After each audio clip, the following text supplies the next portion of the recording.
Swastiastu. Halo pemirsa Bali TV, apa kabar Anda? Senang sekali kembali saya Ai Susanti Putrianindya dapat menjumpai pemirsa Bali TV dimanapun berada dalam program acara Mahadewi Pesona Perempuan Indonesia. Yang seperti biasa pemirsa Bali TV, program acara Mahadewi selalu menghadirkan perempuan-perempuan Indonesia yang bisa memotivasi pemirsa Bali TV, terkhusus perempuan-perempuan Indonesia di luar sana dalam bidang beliau masing-masing. Dan kali ini spesial di program acara Mahadewi, kita menghadirkan salah seorang perempuan Indonesia yang tentunya bisa memotivasi, menginspirasi untuk para penonton yang menyaksikan program acara Mahadewi hari ini. Dan langsung kita sapa beliau, seorang psikolog, Ibu Laura. Halo, apa kabar? Baik, baik. Om Swastiastu. Om Swastiastu. Terima kasih loh hari ini bisa mengisi program acara Mahadewi, dan pastinya kita akan berbagi informasi seputar bidang yang Mbak Laura geluti atau Ibu Laura geluti selama ini. Ini bidangnya psikolog. Nama lengkapnya kalau boleh tahu, Mbak Laura? Nama lengkapku Laura Saskia Pelenkahu. Oke, untuk titelnya? Laura Saskia Pelenkahu, Master of Psychology, MC, psikolog. Oke, kita tahu pemirsa Bali TV dan sering mendengar kata psikolog. Sebenarnya aktiviti apa sih yang digeluti seorang Mbak Laura atau Ibu Laura? Boleh dong cerita kepada pemirsa? Oke. Pertama-tama terima kasih ya atas kesempatannya bisa sharing di sini. Jadi sebenarnya psikolog itu ada banyak. Jadi kalau saya sendiri fokusnya adalah di psikolog pendidikan. Jadi saya banyak bekerja bersama-sama ke sekolah-sekolah atau kepada orang tua langsung yang biasanya tuh ada isu-isu mungkin motivasi atau anaknya kok kayaknya malas belajar atau pokoknya biasanya terkait sama pendidikan. Tetapi belakangan ini saya tuh sangat tertarik dengan yang namanya parenting. Jadi udah kayaknya 3 tahun belakangan ya, saya benar-benar mendalami dunia parenting ini gitu. Karena menurut saya parenting itu maksudnya kayak anak, oke, kalau ada apa-apa iya ke psikolog. Tetapi alangkah baiknya kalau orang tua juga dibekali dengan bagaimana sih ilmu-ilmu parenting yang sekarang seperti apa, yang cocok untuk anak bagaimana gitu. Jadi saya sekarang banyak edukasi terkait dengan parenting juga. Terutama saya baru ambil ada namanya Nurture and Play. Jadi saya sekarang Nurture and Play Practitioner. Ini adalah suatu apa ya, dibilang terapi mungkin bukan terapi ya, tapi intervention. Jadi fokusnya adalah untuk ibu-ibu atau ayahnya juga bisa. Jadi orang tua yang anaknya tuh masih dalam kandungan sampai umur 5 tahun.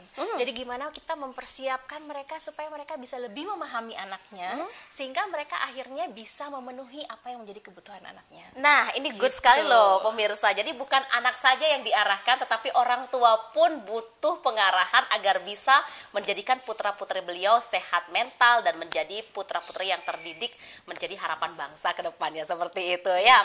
Kesibukan saat sekarang ini Mbak Laura? Oke, flashback dulu ya. Jadi saya itu sebenarnya lulus dari tahun 2024.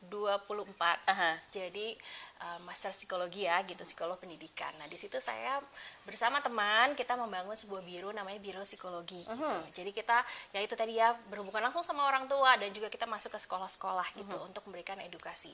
Nah, sampai tahun 2018 itu saya memutuskan untuk saya mau jadi stay at home mom. Tapi ternyata ya nggak segampang itu jadi stay at home mom. Kalau udah biasa pengennya nggak sok strong.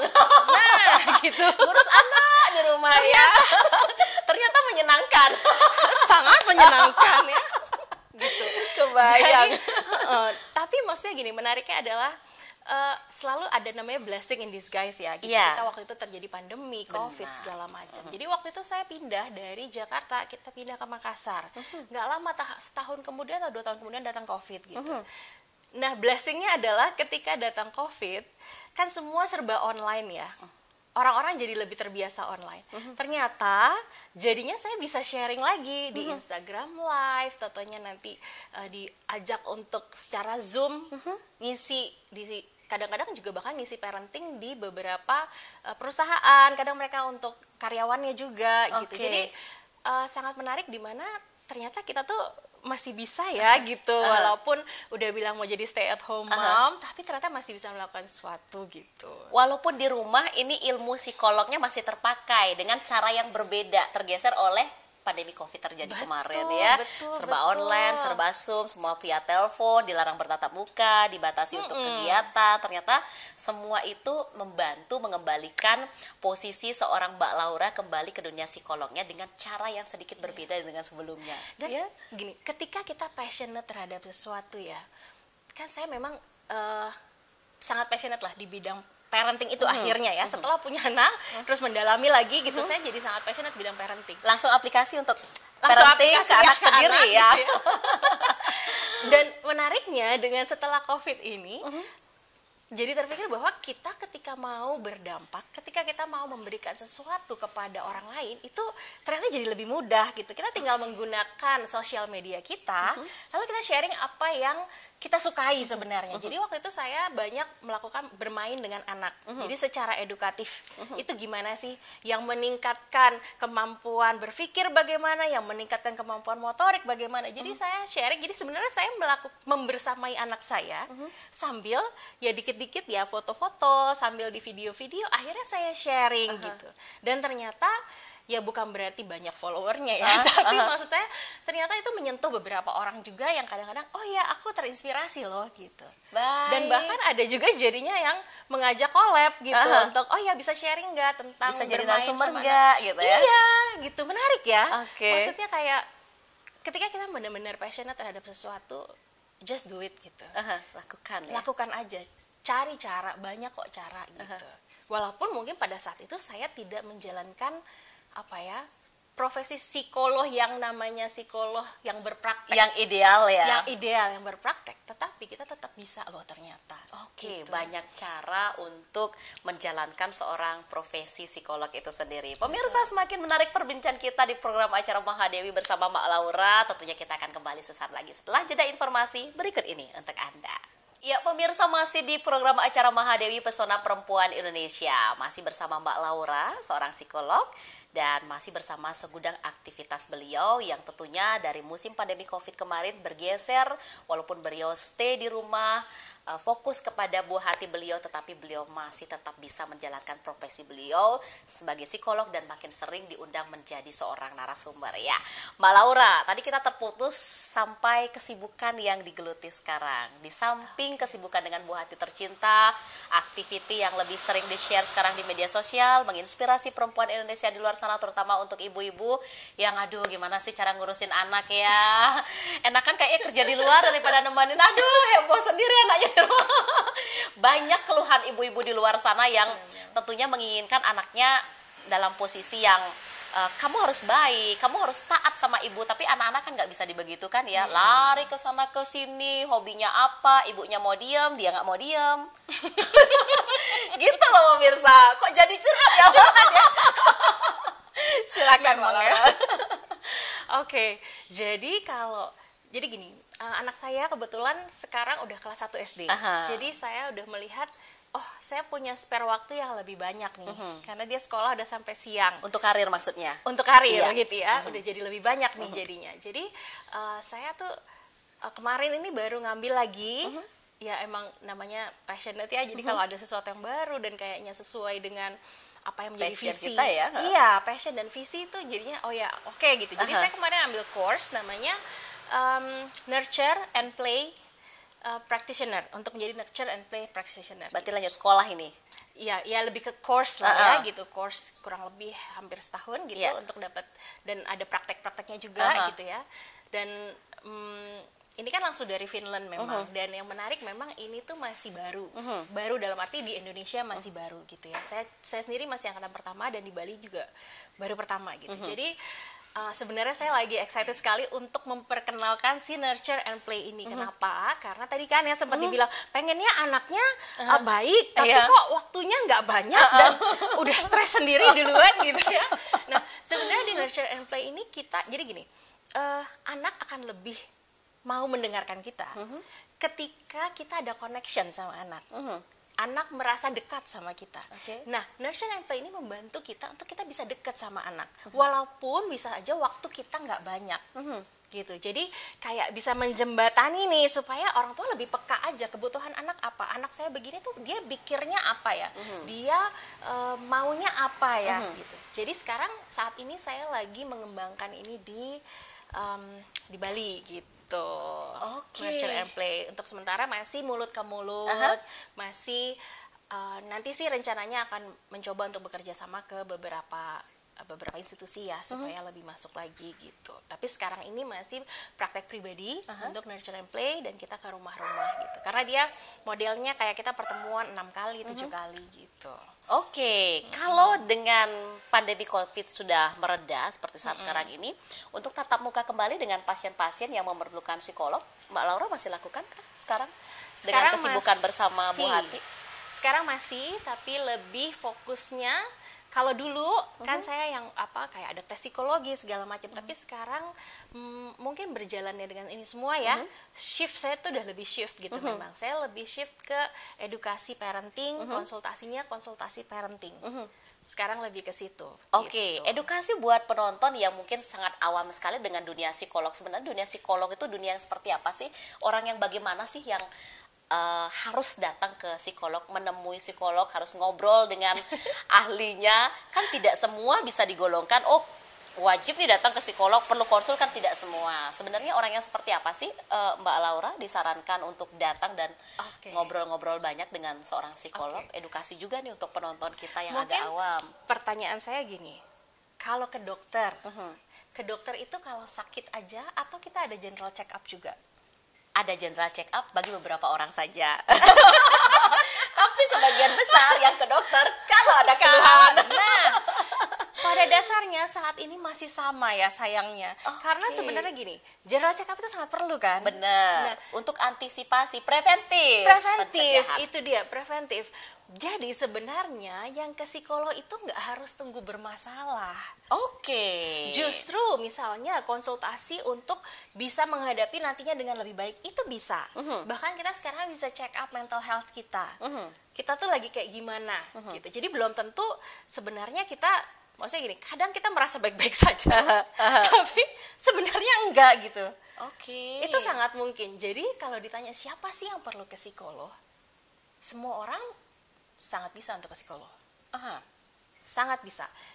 Kita merasa lagi butuh teman curhat, itu bisa ke psikolog. Kenapa? Karena ketika kita ke psikolog itu punya skill untuk dia bisa mendengarkan dan dia juga bisa memberikan feedback yang membuat kita jadi berpikir tentang lebih mengenal lagi diri kita sebenarnya lagi apa, kita lagi merasa apa, dan kita nantinya mau bagaimana sih gitu. Jadi nggak hanya nunggu misalnya, oh aku udah stres berat baru ke psikolog, atau misalnya anakku bermasalah jadinya aku harus ke psikolog.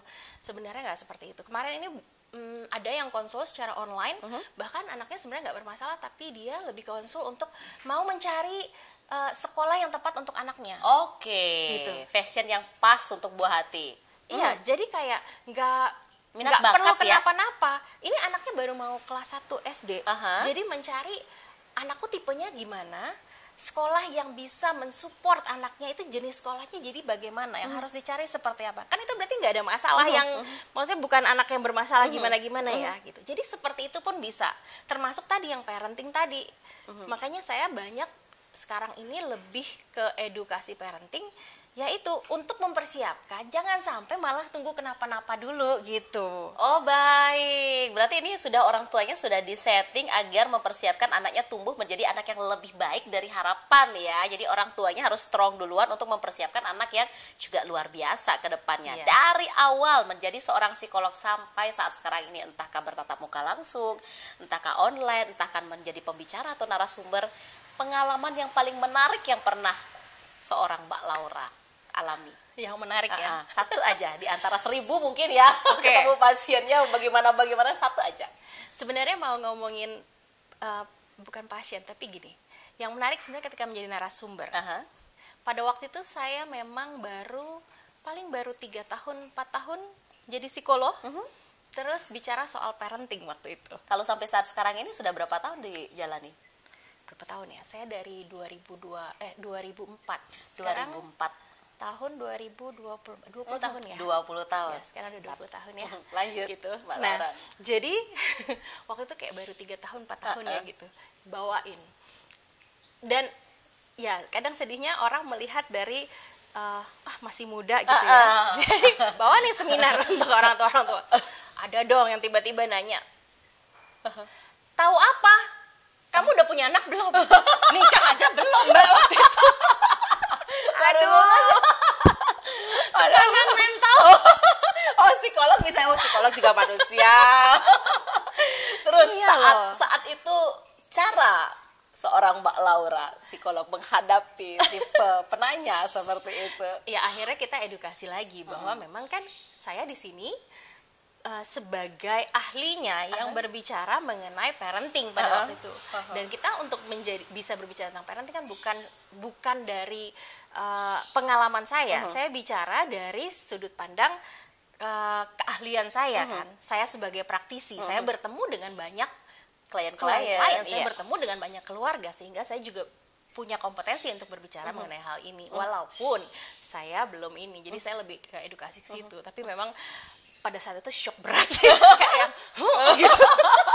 Oke, pengalaman tidak terlupakan nampaknya itu tidak pemirsa. terlupakan sampai sekarang ya. Dan luar biasa sekali sudah menggeluti dunia psikolog ini selama 20 tahun dengan banyak karakteristik dari klien ataupun pasien ataupun teman-teman di luar sana yang sudah ditemui atau dihadapi oleh seorang Mbak Laura ya. Nanti kita akan sambung perbincangan kita, tetaplah di Mahadewi Pesona Perempuan Indonesia. Ya, pemirsa Bali TV masih di Mahadewi Pesona Perempuan Indonesia, dan kita sambung perbincangan kita dengan Mbak Laura dan tentunya dengan aktivitas beliau yang sangat padat. Walaupun buah hati beliau sudah beranjak dewasa, saat sekarang ini beliau kembali ke dunia kerja, sangat aktif lagi kemana-mana, cara bagi waktunya. Walaupun buah hati Sisu sekarang sudah mulai dewasa, udah bisa namanya minta belum main, dewasa gak juga suka sih. Baru sampai SD loh. udah bisa bilang mah mau ini mau itu. Kalau dulu kan masih ditemani full ya waktu masih kecil sekali. Nah, sekarang balik lagi Mbak Laura sibuk dengan dunianya, cara bagi waktunya. Protes nggak mulai? Oke. Kok kerja terus sih mah? Mulai jarang di rumah. itu sebenarnya Mbak Laura so ini ya. Itu sebenarnya kesini Enggak, karena itu keluh kesah kita semua sebagai wanita yang bekerja, ya enggak? Itu kan jadi gini, sebenarnya saya tuh mempersiapkan Zo sih, dalam arti dia itu sangat mandiri untuk usianya kalau menurut saya. Jadi memang dari kecil udah ya sesuai umurnya, dikasih tanggung jawab, diajarkan untuk bagaimana mengisi waktu sendiri, kalau bosan itu ngapain, mulai kalau dia merasa emosinya gimana. Ini gitu ilmu parenting ya? Iya kan diterapkan ya. Ternyata kalau diterapkan bener loh. Bener, jadi gini, sekarang ini dia sudah jauh lebih mandiri, sehingga aku nggak repot gitu. Jadi dia bahkan main sendiri pun bisa. Bahkan misalnya saya ada mesti kasih seminar sekitar 2 jam gitu, dia ikut, itu pun bisa, dia santai aja gitu. Baik. Jadi Sudah ya mungkin terkontrol ya bersyukur ya dapat juga anak yang baik banget gitu. Tapi memang dia aktif sebenarnya. Jadi memang udah disiapin dari rumah, misalnya kita mau pergi gitu, atau misalnya mama mau pergi dulu atau apa gimana itu saya udah pasti ngomongin dari sehari sebelumnya. Aktivitasnya kita akan begini gitu. Waktu itu saya juga lagi ikut training, dia bahkan ikut jadi benar-benar hari itu tuh padat. Pagi saya training, habis itu ada acara bisnis gitu ya. Karena kan ada bisnis juga saya kan, jadi ada acara bisnis. Nah dia ikut nih dari awal gitu. Udah dibawain buku cerita, dibawain buat aktivitas, macam-macam gitu. Jadi memang udah dipersiapkan gitu. So far sih, so far so good ya gitu kalau urusan anak untuk membagi waktunya. Tapi Tidak memang masalah, yang penting aku tetap meluangkan waktu minimal sehari 20 menit tanpa terganggu apapun untuk dia. Itu salah satu tipsnya ya, termasuk ponsel ya? Termasuk ponsel. Jadi kita benar-benar punya waktu yang one on one, main sesuai yang dia suka. Dia suka sekali Lego. Terserah, jadi main terserah apapun yang dia mau, asal masih dalam batasan ini ya, batasan aman ya gitu. Oke, kita main. Mau nanti kita main bola kah, kita main apa kah gitu. 20 menit aja minimal setiap hari. anak itu lumayan terpenuhi loh kebutuhan connectionnya sama kita. Sehingga ketika dia terpenuhi kebutuhan connectionnya, dia pun lebih bisa memahami kegiatan mamahnya. Dan bersyukurnya kalau kayak psikologi atau misalnya dengan bisnis saya, bisnis kesehatan, itu sangat mudah. Maksudnya saya bukan yang tipe 9 to 5 kan, di kantoran. Dan itu sangat masih memungkinkan untuk saya bawa dia kemana-mana. Jadi dia lihat sendiri, oh ini mama kerja, oh ini mama bantuin orang lain, oh ini mama cari uang supaya kita bisa jalan-jalan misalnya gitu. Jadi diajak untuk mengerti seluruh prosesnya, itu sangat membantu dia untuk bisa memahami. Plus ya suamiku tuh memang sangat suportif ya. Support dari pasangan. Iya, Pertanyaan support selanjutnya pasangan. ternyata ini sudah dijawab langsung ya. Apa tuh? Pertanyaan selanjutnya, support pasangan gimana untuk karirnya? Langsung dijawab ya. Silakan Mbak Laura. Iya, itu memang ini ya aku tahu ini bukan kebetulan segala sesuatunya ya. Jadi pas suami juga memutuskan untuk kita sama-sama membangun bisnis ini, yang bisnis kesehatan yang sempat saya cerita sebelumnya ya. Bisnis kesehatan ini, jadi dia pun udah resign dari kerjaan 9 to 5-nya dan fokus di bisnis kesehatan, dan dia juga sebagai trainer juga, konsultan gitu. Jadi pekerjaan dia pun lebih fleksibel. Sehingga kita bisa sama-sama mengurus ganti-gantian. Gitu. Jadi menurut saya masih banyak kadang-kadang suami yang urusan anak itu sama istri, ibu. Kalau saya urusannya kerja, nyari uang gitu, atau yang kayak gitu-gitu. Nah, saya bersyukurnya adalah suami adalah tipe yang bisa hands on. Jadi tinggalin dia dengan suami pun aman-aman aja gitu, nggak perlu yang apa ya, udah makan saya anak khawatir, belum? Gitu. iya nggak perlu Udah khawatir mandi kayak belum gitu. anak, ya? Karena dari dia bayi pun suamiku juga udah yang model ikutin ganti popok, mandiin segala macam. Jadi memang hands on juga sama anak. Jadi ketika bersyukur sekali ya ketika ada suami yang memang bisa mendukung untuk jaga anak juga. Jadi kita tuh semua sama-sama gitu. Oke, berarti jalan menjadi psikolog, disupport oleh suami, dan jalan juga untuk bisnis kesehatan berdua bareng suami, dan juga bersinergi untuk mengurus buah hati tercinta ya. Wow, ini keren sekali seorang Mbak Laura. Mbak Laura, di akhir segmen kita kali ini, karena sayang sekali waktu kita terbatas ya, padahal menyenangkan sekali untuk ngobrol seorang psikolog, Mbak Laura, untuk bagi-bagi ilmunya, tips apa yang bisa diberikan kepada perempuan-perempuan Indonesia di luar sana untuk tetap mencintai bidang yang mereka punya. Oke, tipsnya adalah jangan takut kalau memang kita berada di musim yang berbeda-beda. Seperti saya pernah ada di musim saya maunya jaga anak, terus sekarang di musim yang mau kembali berkarir lagi gitu. Pasti akan diberikan jalannya. Jadi kita sebagai wanita terkadang mengkotak-kotakan diri gitu. Nah, kalau menurut saya gak usah kita mengkotak-kotakan diri. Kalau memang kita lagi mau bekerja full karir, gak apa-apa gitu. Jangan merasa bersalah. Kalau kita memang mau full time mom, gak apa-apa. Jangan merasa bersalah. Yang penting kita tahu itu kita memilih dengan segala pertimbangannya. Tetapi apapun itu, tetap luangkan waktu dengan anak. Gitu. Jadi tipsnya adalah jalankan sesuai dengan passion, karena stay at home mom pun tetap bisa menjalankan passionnya kalau memang mau banyak jalan menuju Roma ya. Sama mungkin satu lagi, jangan takut untuk melakukan hal baru, keluar dari comfort zone. Ketika pandemi semua beralih, itu saya harus keluar dari comfort zone. Bahkan saya akhirnya juga ada bisnis kesehatan, itu keluar dari comfort zone. Tetapi ketika kita jalanin aja, ternyata yang Maha Kuasa itu udah mengatur segala sesuatunya pasti untuk menuju hal yang lebih baik lagi. Jadi jangan takut untuk keluar dari comfort zone, dan jangan takut sama pilihan diri sendiri, mau menjadi wanita karir, mau menjadi wanita stay at home mom, mau menjadi dua-duanya sambil fokus sama anak tapi juga bekerja, itu sah-sah aja. Peduli amat orang lain ngomong apa. Wah, ini tipsnya menarik sekali loh pemirsa Bali TV. Pandemi mengajarkan kita untuk tumbuh menjadi orang yang berbeda, tetapi walaupun berbeda itu masih dalam batasan dan menjadikan kita menyesuaikan kembali keadaan yang terjadi saat sekarang ini ya. Jangan takut keluar dari zona nyaman dan jangan takut berbeda dari kita yang sebelumnya, karena perbedaan itu siapa tahu mendatangkan hal yang jauh lebih baik untuk karir Anda ke depan ya. Sukses terus loh Mbak Laura untuk bisnis kesehatannya, untuk karirnya sebagai seorang psikolog. Sehat terus ya sekeluarga. Terima Senang kali kasih. loh, banyak hal yang kita bisa belajar dari seorang Mbak Laura psikolog. Dan pemirsa, mudah-mudahan program acara kali ini apa yang informasi disampaikan oleh Mbak Laura dapat bermanfaat bagi Anda. Dan akhir kata, saya Isu Santi Putra Nindya mewakili seluruh kerabat kerja Bali TV yang bertugas hari ini pamit undur diri, dan kami akhiri dengan Parama Santi. Om Santi, Santi, Santi Om. Santi, Santi, Santi.